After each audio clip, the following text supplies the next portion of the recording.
नमस्कार, मेरा नाम आलोक है। आप लाइव टीज देख रहे हैं। आज तारीख हो गई 23 नवंबर। सुबह की चाय हमारे विशेष कार्यक्रम में आपका बहुत स्वागत है। और देखिए, आज का पूरा दिन जो है वो गरमाया रहेगा। आज शनिवार का दिन है और देखिए शनिवार का दिन है क्योंकि बिहार की 4 सीटों पर जो हुए उपचुनाव थे उसके नतीजे आ रहे हैं। काउंटिंग शुरू हो चुकी है, वोटों की गिनती शुरू हो चुकी है। झारखंड में भी जो विधानसभा के चुनाव हुए थे, महाराष्ट्र में भी जो विधानसभा के चुनाव हुए थे, उन सभी विधानसभा चुनाव के नतीजे आ जाने हैं। हमारे साथ रवि उपाध्याय जी हैं और सुबह की चाय के कार्यक्रम में हम कई बातें लेंगे। बिहार विधानमंडल का शीतकालीन सत्र भी शुरू होने वाला है, उसके लिए बड़ी बैठक हुई है। इसके अलावा नीतीश कुमार ने लगभग 8,500 करोड़ 8,837 करोड़ रुपए की लागत से तमाम जितनी योजनाएं थी उसका शुभारंभ किया। उन तमाम खबरों को आपको बताएंगे, लेकिन आज का जो रिजल्ट है, आज का जो चुनावी परिणाम है, बहुत कुछ बताएगा रवि उपाध्याय जी। हम शुरुआत करते हैं। काउंटिंग की प्रक्रिया शुरू हो चुकी है। तमाम जितने मतगणना कर्मी थे वो पहुंच चुके हैं। सुरक्षा के पुख्ता इंतजाम है। इमामगंज, तरारी, बेलागंज और रामगढ़ में इन तमाम जगहों पर काउंटिंग की प्रक्रिया शुरू हो चुकी है। पोस्टल बैलेट की गिनती हो रही है तत्काल। देखिए, निश्चित रूप से अभी पोस्टल बैलेट को निकाला गया है और वो उसका देखा जा रहा है, उसको छांटा जा रहा है, ये निश्चित रूप से। लेकिन एक बात समझने वाली है, ये जो 4 सीट पर जो उपचुनाव हुए थे, यह जो है सो सभी दलों का, एनडीए हो या इंडिया अलायंस हो या फिर आपको जनसुराज हो, सबका लिटमस टेस्ट है। अग्नि परीक्षा है। हाँ, अग्नि परीक्षा है, लिटमस टेस्ट होगी कि 2025 में क्या होगा। और ये देखिए, ये ट्रेंड बताएगा, जनता का ट्रेंड बताएगा। भले लोग कहते हैं कि देखिए, जो रूलिंग पार्टी होती है उसको एज होता है, लेकिन इस बार देखने वाली बात है कि वोटिंग का परसेंटेज क्या रहा। ये देखिए, और हमेशा आप देखिएगा कि आम चुनाव और उपचुनाव में वोटिंग का परसेंटेज कम होता है। आम चुनाव में आप जाइएगा, देखिए वहां 60%, 65%, 60% के आसपास, लेकिन उपचुनाव में देखिएगा कि वोटिंग का ट्रेंड बदला हुआ नजर आता है। तो वो कम उसमें लोग में इंटरेस्ट होता है। अरे 1 साल के लिए है, 2 साल के लिए है, क्या इसमें उतना लोग कम निकलते हैं। लेकिन जो कम निकलना और निकलना, फिर भी देखिए, हम बात करेंगे बेलागंज की। बेलागंज अभी हॉट सीट बना हुआ है, सबकी निगाह है। और इसलिए भी नहीं, देखिए बेलागंज और रामगढ़, ये जो है सो ये दोनों ही दुर्ग बचाने की कवायद है। दुर्ग इसलिए कि यह आरजेडी का इस पर कब्जा रहा है लंबे समय से। आपको कोई 5 साल, 6 साल, 7 साल से नहीं, लंबे समय से आपको बेलागंज में सुरेंद्र यादव का कब्जा रहा है, यह एकदम ओपन फैक्ट है।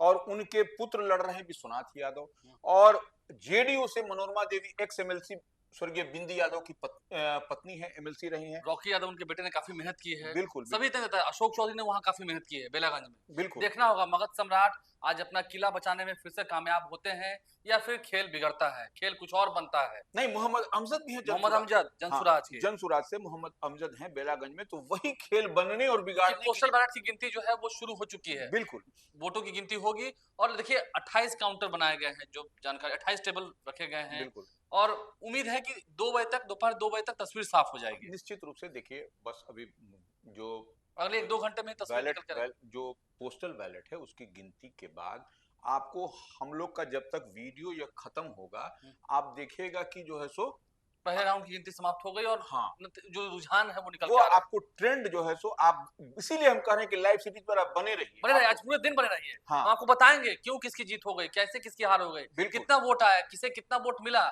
किसके कारण, किस पार्टी के कारण किसका खेल खराब हुआ। देखिए, राजू यादव की आपने बात की, विशाल प्रशांत की बात की, सुरेंद्र पांडे, उल्लास पांडे, नरेंद्र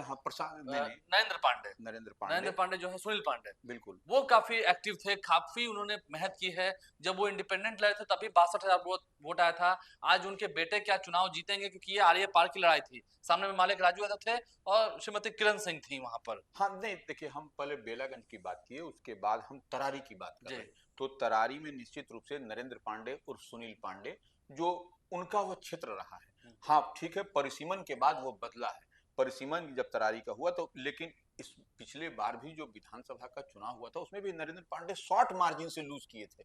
और उस समय एनडीए में नहीं थे वो, तो वो एनडीए से अलग होकर के, तो वह इतिहास कुछ था। अब एनडीए पूरी मजबूती के साथ लड़ रहा है भाई, बेटा लड़ रहा है विशाल पांडे। आज क्या उनके बेटे एमएलए हो जाएंगे, देखना होगा। बिल्कुल, भारतीय जनता पार्टी से उम्मीदवार बने हैं। और राजू पांडे ने भी काफी मेहनत की थी। हाँ, और चिराग पासवान भी खूब गए थे प्रचार प्रसार करने। बिल्कुल, राजू यादव वहां से भाकपा माले के प्रत्याशी हैं और किरण सिंह जनसुराज की प्रत्याशी हैं। यही लोग कह रहा है कि समीकरण बदलते, लेकिन हमको जहां तक दिखाई पड़ा, जो जानकारी मिली, जो फीडबैक मिलता हुआ लाइव सिटीज का जो इनपुट आई है, उसमें आपको यहाँ पर तरारी में देखिए कहीं ना कहीं एज मिलता हुआ आपको विशाल प्रशांत को दिख दिखाई रहा है, पड़ा, जो लेकिन रुझान निकल के आ रहा है। हाँ, लेकिन लड़ाई है राजू लड़ाई यादव तो है राजू भाकपा यादव से, माले। क्योंकि सुधाकर बिल्कुल प्रसाद पहले यहीं से मिलते हैं। अब अगर बिल्कुल। हम इमामगंज की बात करेंगे, इमामगंज में दीपा मांझी, देखिए वोटों की गिनती शुरू हो चुकी है, पोस्टल बैलेट भी गिने जा रहे हैं, वोटों की गिनती भी शुरू हुई है। दीपा मांझी को कहीं ना कहीं थोड़ा एज दिख रहा है, लेकिन क्या सच में खेल पलटेगा? क्योंकि ये कहा जा रहा था कि कुछ लोग जो है वो नाराज चल रहे हैं, संतोष सुमन नाराज चल रहे हैं, जीत की दावे कर रहे थे, लेकिन क्या सच में यहाँ पर जो राजेश मांझी हैं वो चुनाव जीतेंगे? क्योंकि यहाँ भी जितेंद्र पासवान जनसुराज की ओर से डॉक्टर जितेंद्र पासवान, उन्हें कितना वोट मिलता है ये भी देखना होगा। नहीं, देखिए ये सबसे बड़ी बात है कि इमामगंज में एकमात्र किला है एनडीए का, एनडीए का। एनडीए का जो, हाँ, हाँ, सिटिंग सीट है। सिटिंग पहले सीट की है, 3 हाँ। सीटें जो है वो इंडिया अलायंस में हाँ, थी, महागठबंधन। महागठबंधन खाते में थी। लेकिन इमामगंज जो है वह एनडीए के पाले की सीट है। इसको अपना किले को जीतन राम मांझी, उनके पुत्र जो नीतीश कैबिनेट में मिनिस्टर हैं संतोष सुमन, वह बचा पाते हैं कि नहीं, यह देखने वाली बात है। क्योंकि चिराग पासवान वहां पर प्रचार करने नहीं गए थे इमामगंज में, और वहां से जो जितेंद्र पासवान है, पासवान समाज से हैं, चिराग पासवान की स्वजातीय हैं वो। तो इस लिहाज से वोट, देखिए वोट का तो समीकरण है, चिराग पासवान एक बड़ा चेहरा है। और बड़ी बात यह है सर, इमामगंज में चिराग पासवान प्रचार करने नहीं गए थे, वही हम एक यहाँ पर डैमेज हुआ था। वही हम बोल रहे हैं कि वहां पर नहीं प्रचार करने गए थे, तो यह उन्हीं की स्वजातीय हैं जितेंद्र पासवान, और बच्चे के चिकित्सक हैं प्रशांत किशोर ने एक बड़ा दाव वहां पर खेल दिया। तो ये देखने वाली बात है। और देखिए रोशन कुमार मांझी उर्फ राजेश मांझी जो आरजेडी के पहलवान हैं, जो उम्मीदवार हैं वहां से इमामगंज से, वह भी मजबूत पहलवान है। इसलिए आप आउटराइट रिजेक्ट नहीं कर सकते हैं कि जो है सो दीपा मांझी ही जीतेगी। इसलिए हम कह रहे हैं कि हर सीट पर बहुत ही संघर्षपूर्ण, बहुत कटे की लड़ाई। रामगढ़ में भी देखना होगा, जगदानंद सिंह के बेटे हैं अजीत सिंह, सुधाकर सिंह तो एमएलए बने, मंत्री बने, एमपी भी बन गए। क्या अजीत सिंह भी आज जीत पाएंगे, या यहाँ पर बीएसपी के पिंटू यादव, सतीश यादव जो लड़ रहे हैं? क्योंकि बीएसपी की काफी चर्चा है, इस क्षेत्र में थोड़ा दबदबा रहता है, यूपी से सटा हुआ इलाका है, तो क्या बीएसपी वहां परचम लहराएगी, या फिर बीजेपी के अशोक सिंह ही चुनाव जीतेंगे? देखना होगा, यहाँ पर भी त्रिकोणीय मुकाबला है। यहाँ पर देखिए त्रिकोणीय कह लीजिए या चतुष्कोणीय, चतुष्कोणीय संजय कुशवाहा है यहाँ पर। हाँ, देखिए सुशील कुशवाहा है, सुशील कुशवाहा है, जनसुराज के उम्मीदवार हैं। और देखिए ये उत्तर प्रदेश की सीमा से लगा हुआ रामगढ़ है, इसीलिए हम कहते हैं कि वहां पर हाथी पर सवार जो इस बार सतीश यादव हैं, जो पूर्व एमएलए अंबिका यादव के भतीजा हैं, इसी रामगढ़ से वो अंबिका यादव चुनाव जीतते थे, और जगदानंद सिंह जो आरजेडी के प्रदेश अध्यक्ष हैं, उनके शागिर्द हुआ करते थे। हाँ जी, और पिछली बार जब सुधाकर सिंह चुनाव जीते भी थे 2020 में, तो महज 188 वोट से चुनाव जीते थे, बीएसपी दूसरे नंबर पे थी। तो देखना होगा इस बार क्या बीएसपी का तो वहां पर देखिए एंटी इनकम्बेंसी, हाँ, अंबिका यादव ऑलमोस्ट जीत ही गए थे, 188 वोट से वो जीते। बिल्कुल वही कह रहे हैं। तो एंटी इनकम्बेंसी भी सुधाकर सिंह जो आरजेडी के एमपी हैं, वो पिछले दिनों क्या बयान वहां पर दिया था। देखिए 2 सीट का बहुत आपको पैनी नजर रखनी पड़ेगी, एक बेलागंज में, एक रामगढ़ में। एक रामगढ़ में। बेलागंज में क्यों? इस लिहाज से क्योंकि वह भी सुरेंद्र यादव की सीट है, रही है, और वो यहीं से एमपी हैं, और वहां पर वहीं से उनके पुत्र लड़ रहे हैं। जिस तरह से सुधाकर सिंह के भाई जगदानंद सिंह के पुत्र यहां से आरजेडी से अजीत कुमार सिंह रामगढ़ से लड़ रहे हैं, तो वहां क्योंकि देखिए यहाँ पर सुधाकर सिंह का पिछले दिनों बयान सब जगह पब्लिक डोमेन में है कि पिछली बार 2020 में 3 सीट पर हम लाठी से पिटवाए थे। हाँ। तो इस बार अभी एमपी हम ही रहेंगे, अभी एमपी हम ही रहेंगे 300 सीट पर हम आपको। तो यह सब जो बड़ी बात हो रही है, बड़ी बात हुई, और इससे कहीं खेल कुछ बना भी है, बिगड़ा भी। और बेलागंज में जिस तरीके से ओसामा साहब की मौजूदगी में जिस तरीके से एक को पिटाई हुई थी, हाँ, मुस्लिम धर्म के व्यक्ति की पिटाई हुई थी, अकलियत की पिटाई हुई थी, तो इससे माहौल काफी बिगड़ा है। ओसामा साहब के जाने से थोड़ा कुछ बना भी है, तो कुछ डैमेज भी उस सभा में जब लोग घुस आए थे, जो भी है, थे तो अकलियत समाज के ही, क्या वो मुसलमान नहीं है? कैसे उन पर पिटाई हुई, कैसे उनके साथ अभद्र व्यवहार हुआ, तो इससे लेके भी वोट बिगड़ा है। देखना होगा क्योंकि वोटों की गिनती चल रही है, जैसे ही रुझान आता है। देखिए अभी एक और अपडेट आया है। अपडेट ये आया है कि अब बैलेट पेपर की जो बात हो रही पोस्टल बैलेट की, वह मिलान कर लिया गया है। अब जो है सो उसकी काउंटिंग शुरू हो चुकी है। तो देखिए ये एक अपडेट है, और जल्द ही जैसे ईवीएम का पिटारा खुलेगा तो तुरंत रिजल्ट आएंगे, राउंड बाय राउंड होता जाएगा। अब इसके अलावा देखिए बिहार विधानमंडल का सत्र भी होना, ये भी खबर आपको बता दें।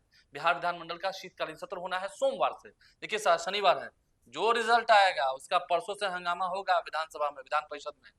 नेता तनकर बोलेंगे, देखना होगा किस साइड से कौन तनकर कितना बोलते हैं। और उसके लिए कल बैठक भी हुई है सर्वदलीय। निश्चित रूप से आपको सर्वदलीय बैठक बीते दिन हुई, वो विधानसभा में, विधान परिषद में। हाँ, विधान परिषद में भी संसदीय कार्य मंत्री ने बताया विजय चौधरी जो संसदीय कार्य मंत्री, उन्होंने कहा कि हम लोगों ने सब माने सर्वदलीय बैठक बहुत सौहार्दपूर्ण वातावरण में हुई और इसी तरह से उम्मीद की जा रही है कि जो सत्र चलेगा विधानमंडल का वह भी सौहार्दपूर्ण वातावरण में होगा और जनहित से जुड़े मुद्दों पर सरकार जो है सो जवाब देने के लिए तैयार है। विपक्ष के सवाल लेने को तैयार है और बिल्कुल। जवाब देगी, हाँ, क्योंकि विधानसभा का सत्र है, काफी पैसा लगता है, जनता बिल्कुल की गाड़ी मोटी कमाई लगती है। और ये भी बड़ी बात है, आज जो लोग जीतेंगे वो परसों जो सत्र शुरू हुआ उसमें वो शपथ भी ले लेंगे। बिल्कुल। तुरंत देखिए विधायक शपथ तो लेंगे, सब कुछ होगा, लेकिन एक बात तो मान लीजिए कि आपको शिक्षक के मुद्दे पर और लॉ एंड ऑर्डर के मुद्दे पर और अन्य तरह के जितने भी जन सरोकार से जुड़े हुए मुद्दे पर हैं, उस पर आपको दोनों सदनों में आपको दिखेगा इक्वली, आपको सरकार को घेरते हुए विपक्ष दिखेगा। तो ये बड़ी बिल्कुल। बात है, हंगामा तो होगा इस बार निश्चित रूप से। और ये भी बात है, जिस एनडीए खेमे की बात कर रहे हैं उसका पलड़ा आज भारी रहा बिहार में, बिल्कुल तो ये भी देखना होगा। लेकिन झारखंड में भी देखना होगा, झारखंड में क्या हेमंत सोरेन की सरकार लौटती है? रुझान तो ये बता रहे हैं कि हेमंत सोरेन की सरकार वहां लौट रही है। बिल्कुल देखना होगा क्या जो जनता है, जनार्दन है, उन्होंने क्या तय किया है। वहां भी काउंटिंग शुरू हो चुकी है। बिल्कुल। अब इसके अलावा देखिए, कल की खबर बताया आपको, मुख्यमंत्री नीतीश कुमार ने बड़ी सौगात दी है। 8,837 करोड़ 77 लाख की लागत से ग्रामीण कार्य के द्वारा जो बनाई गई सड़कें थी, गांव में पुल पुलिये थे, उसका शुभारंभ हुआ है। अशोक चौधरी जो कि बिहार सरकार के मंत्री हैं, ग्रामीण कार्य मंत्री हैं, वो उनके साथ मौजूद थे। और नीतीश कुमार ने कहा भी है कि जो बचा हुआ कार्य है, जो कार्यारंभ हुआ, कई सारी योजनाओं का शिलान्यास भी हुआ, कार्यारंभ हुआ है। 6,199 योजनाओं का कार्यारंभ और शिलान्यास हुआ था, शुभारंभ भी हुआ था। कई जो बनकर तैयार थे उसका उद्घाटन भी हुआ था। उसे लेकर काफी हलचल थी, क्योंकि गांव में अब सड़कें पहले तो बनी थी, अब तो सड़कों की मेंटेनेंस की भी पॉलिसी आ गई। गांव में भी सड़कें बनेगी, उसका भी मेंटेनेंस होगा और गांव की सड़कें भी बहुत लंबे चलेंगी, ताकि अगले साल चुनाव है ना। एक बात आलोक जी आप समझ लीजिए कि नीतीश कुमार जिस तरीके से बिहार के विकास के लिए जाने जाते हैं, उनकी यूएसपी वही है, उसी तरह से ग्रामीण कार्य मंत्री अशोक चौधरी की भी मैंने डबल, आप समझ लीजिए कि वे भी विजनरी हैं।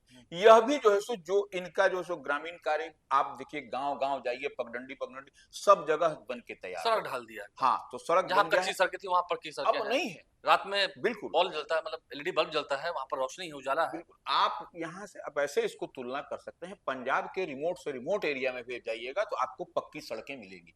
उसी तरह से बिहार के भी गांव में आप कहीं पर भी चले जाइए, एक आध दो हमको नहीं याद पड़ता है, लेकिन सब जगह आपको पक्की सड़कें बनी हुई है। तो निश्चित रूप से 8,837 करोड़ की जो 17 और 77 लाख की लागत से 6,191 100 योजनाओं का जो कार्यारंभ और उद्घाटन नीतीश कुमार ने बीते दिन बिहार के लिए बड़ी सौगात है, बड़ी सौगात है। और आगे और सड़कें पुल पुलिये जो नहीं मेंटेनेंस भी करना है, मेंटेनेंस भी करना है। हाँ, ये अशोक चौधरी ने इसमें एड ऑन किया है। हाँ, ये एक बड़ी बात, मेंटेनेंस पॉलिसी लाया हाँ, है बिल्कुल कि जो सड़कें बनेंगी गांव में, ये अशोक चौधरी की एक अच्छी मुहिम थी जिसको उन्होंने एड ऑन किया है मंत्री बनने के बाद। बिल्कुल उन सड़कों का मेंटेनेंस होगा। शहर में तो होता ही था पुल पुलियों में, गांव में भी जो पुल पुलिये बनेंगे 7 साल तक 8 साल तक उसका मेंटेनेंस करना है, क्योंकि पैसा लग रहा है ना, जनता का पैसा लग रहा है, सरकार का पैसा लग रहा है। तो वो सड़कें अच्छी रहें, सुदृढ़ रहें, कहीं कोई उसमें दिक्कत ना हो और लोगों का जो आवागमन है वो गांव में भी काफी बेहतर है, जो कनेक्टिविटी है शहरों तक की। तभी तो किसी भी कोने से पटना सिर्फ 3-4, ऐसे तो पहले 5-6 घंटे का रखा गया था, अब उसे और घटाने की कवायद चल रही है। वही अब रोड को स्मूथ कर दिया जा रहा है, स्मूथ कर दिया जाएगा और बढ़िया। एक बात और है, अभी हम लोग बात कर रहे हैं, ये देखिए तिरहुत स्नातक निर्वाचन क्षेत्र का भी उपचुनाव है। अब देखिए सबसे ये उपचुनाव खत्म होगा, दूसरा उपचुनाव होगा देवेश 5 दिसंबर को देवेश चंद्र ठाकुर ने जो सीट पर उनका सीट था तिरहुत स्नातक जो है सो निर्वाचन क्षेत्र, तो यहाँ पर उनके इस्तीफा करने का, क्योंकि वो सांसद हो गए। तो यहाँ पर देखिए 4 उम्मीदवार अभी चुनावी दंगल में दिख रहे हैं। अभिषेक झा जनता दल यूनाइटेड से, एनडीए से, गोपी कृष्ण राष्ट्रीय जनता दल से, डॉक्टर विनायक गौतम जनसुराज से और निर्दलीय उम्मीदवार राकेश रोशन लड़ रहे हैं, जो कि कभी राकेश रोशन जो लोक जनशक्ति पार्टी चिराग पासवान की पार्टी में उपाध्यक्ष थे और आईटी सेल के इंचार्ज थे। तो ये एक बड़ी बात है। यहाँ पर भी आपको उन्होंने इस्तीफा कर दिया, पार्टी छोड़ दी और फिर निर्दलीय लड़ रहे हैं चुनावी। तो देखना होगा, यहाँ भी मुकाबला है। 5 दिसंबर को वोटिंग होनी है, क्या वहां होता है। लेकिन आज नतीजों पर आप लाइव से बने रहे, जो नतीजे निकल के आ रहे हैं, जैसे रुझान आएंगे राउंड दर राउंड, उसका अपडेट हम आपको देते रहेंगे। बहुत शुक्रिया हमारे साथ जुड़ने के लिए, हमारे कार्यक्रम में जुड़ने के लिए। आगे भी आप लाइव पे बने रहें। सुबह की इस चाय में हमने तमाम वो खबरें आपको बताई हैं जो आप तक पहुंचनी जरूरी है। हमारे चैनल को सब्सक्राइब कर लें, साथ साथ इस वीडियो को अगर आप फेसबुक पर देख रहे हैं तो पेज को लाइक करना भूलें और सबसे तेज नतीजों के लिए आज लाइव से बने रहें। धन्यवाद।